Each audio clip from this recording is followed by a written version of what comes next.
Good day. This is the second part of my Getting into Music Production with Protracker series.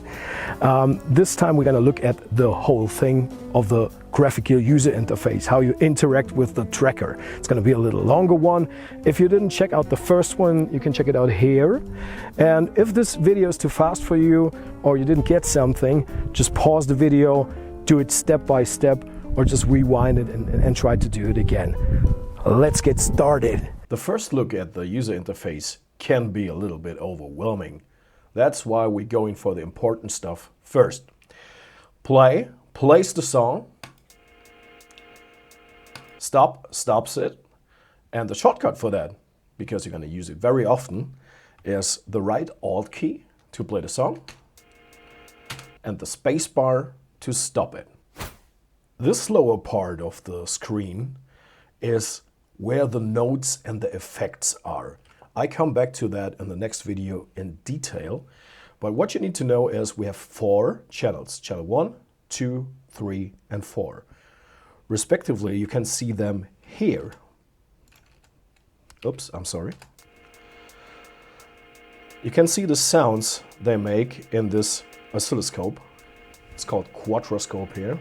But you can see on channel 1 we got something playing, and on channel 2 we got something playing. If you want to mute one of those channels, you just right click on your mouse on the channel. Like, let's click the first one. Now you can just hear the second channel. And on this side here, you can see which channels are playing. Channel 1 is dark here. 2, 3, and 4 are light, which means they are playing. You can even click it here to enable and disable the tracks. That's how you navigate the 4 tracks. What does it mean to have 4 tracks? Well, for the beginning, it means you can play 4 sounds at once. So you have 4 channels. You can, for example, a simple example, you can play, like in this example here, a pad here a hi-hat, later on maybe here a bass, and here the drums. If you want to change the speed of your song, you go to the tempo section here. You can see it's 170 at the moment, which means 170 beats per minute, but you don't need to know about that at the moment.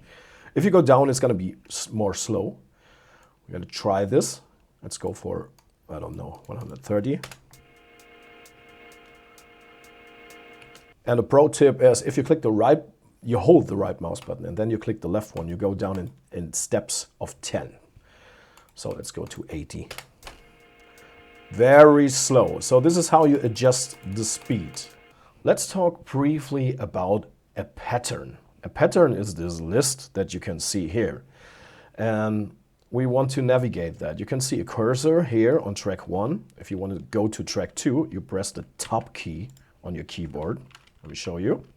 It jumps to the second one, third one, fourth one. And if you press one more time, it jumps back to the first one. What you can do is you can press Shift and Tab to go back. And you can navigate it fine with the arrow keys. You can go right and left, and you can go up and down. In this version of Protracker, you can also use the mouse wheel to scroll down here. That's the basic navigation for that. And if your mouse cursor has this color, it's in play mode, which means if you press a key on your keyboard, you're gonna hear a sound, but it's not writing the sound to the list. Let's try it. If you want to stop the sound, you press space. Now you see the cursor is blue, which means if you now press some keys, it's going to record that into the list, which is what we don't want to do at the moment, but just so you know. If you want to toggle between edit and play mode or jam mode, you just press space. Spacebar switches the cursor. And if the cursor is colored, you know that you're writing. And if it's not colored, you can jam. Don't be shocked when you look at that. I told you this is going to be for total beginners. So you have seen a keyboard in your life. And what you need to know is the tones are deep here and they go up in this direction, right?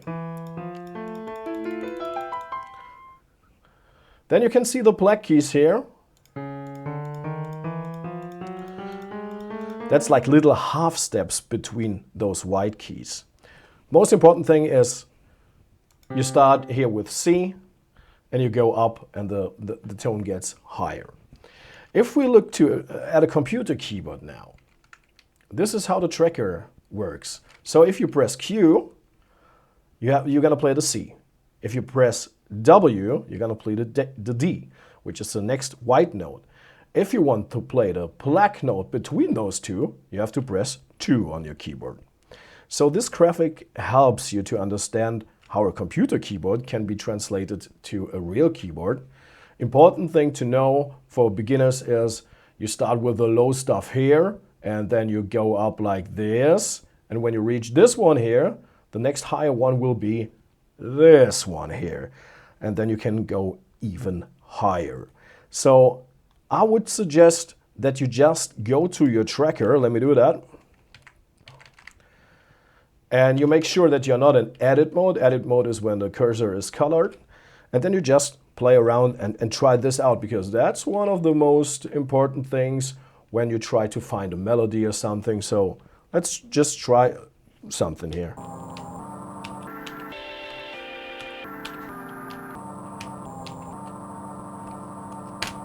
Space again to stop the sound if it's still sounding. Don't want to confuse you too much. I'm gonna get into the details of the list and how you place notes and stuff next video. But this is the basic understanding that you can jam on your keyboard, or you can even record notes here if you press space.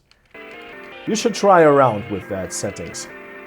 Sorry for the changes in color and stuff, but the sun outside is doing crazy stuff. I set up a light here, but it doesn't matter. So I got 3 more things to show you for this video. One is the clear function in Tracker. If you go to clear, you have 3 options, okay? One is not interesting, but let me show you. If you go to clear song, you're gonna clear all the lists and the structure of the song, but you're gonna keep the sounds. If you go to clear samples, you kill the sounds, but you have like the lists. We don't need that. It's not needed very often.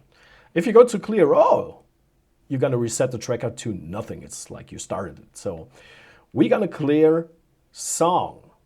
So we keep the sounds. Now the lists are all empty, but we have the sounds in here still. Sounds are called samples in this software. And you can see we're still at sample 1. That's the one we used for this all the time.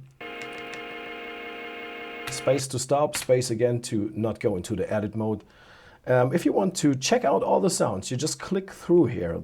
Let's go for the next one. Next one.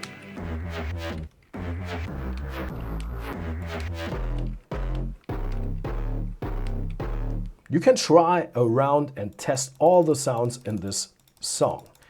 That's how you change the sound you're currently working on. Or is it jamming or is it recording here? You change the sound here. A quick way to navigate the sounds is of course the keyboard.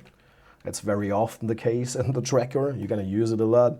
You press the left control key and the arrow keys to go up the samples here. You can see we're at 4 now. Right arrow is up, left arrow is down while holding the control key. Another way is a little bit more confusing. It's the number pad on your keyboard. Confusing because it starts with the num key. Num key is 1. Then you go to the next one, which is the divide sign. Then the next one is the star, next one is the minus. So you can instantly switch between different samples and test them like this.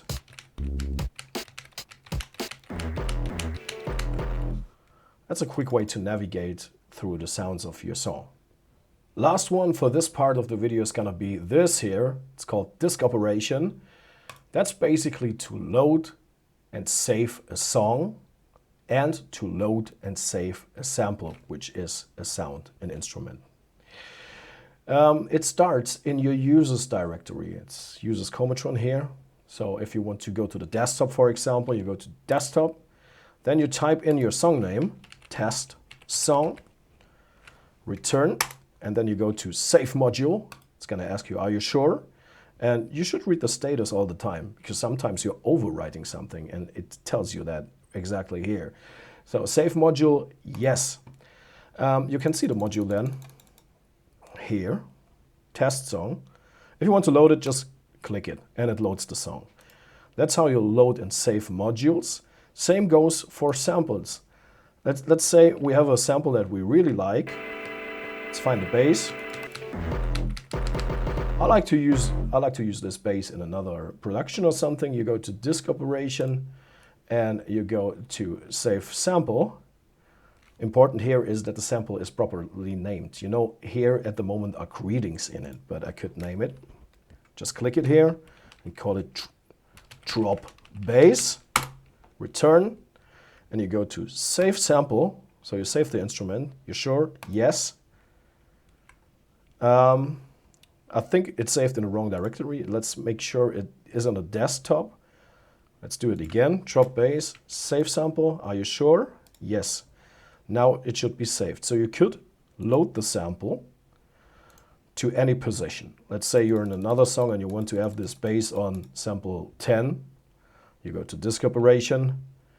You go to load sample. You select your bass, which was, how do we call it? Drop bass, I guess. This one. You click it and you have it on sample position 10 now. Important section of the program because you want to obviously save your work often. I recommend that you save every iteration of the song with another number or another letter here. So if you did changes that you want to redo, you can load the song before. So if I would work on a song and I did a new pattern or something, I would go to save module here and I would name it test song 2 and save module, not to override the other one. So in some cases I have 50, it's for revision, 50 versions of the song. And the last one is, the last number, like 50, is the newest version of it basically. You made it that far, that is good. I know this one was a big one. It went through different sections of the software, but that is important so you get a basic understanding of the software. So I suggest you to pause the video at any time and try for yourself. It's important that you do it, that you try for yourself, because you cannot learn from a YouTube video if you don't do it. You have to do it. Early in the days when I learned this, I was a kid.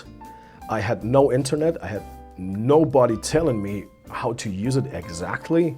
So what I did is loading different songs, not from the internet, but from discs, or I ripped them out of demos or crack throws and I took a look at it and I tried around and I figured out what is what can you do here, how did they do that?